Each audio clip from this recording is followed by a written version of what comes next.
Hello everyone, so in this video, we're going to be reviewing clairesydney.com. Now right off the bat guys, what do you notice?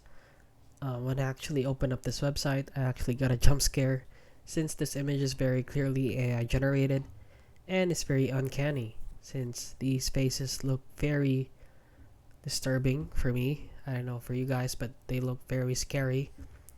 They don't look like humans at all. They look like aliens, like somebody transformed into a human and tried to copy them. So look at the eyes. The eyes are exact similar, and their mouth is really big, so it's very clearly AI generated.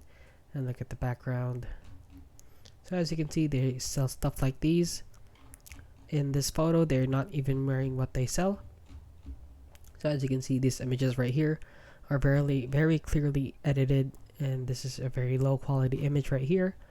And right here as well, the image is just edited right here.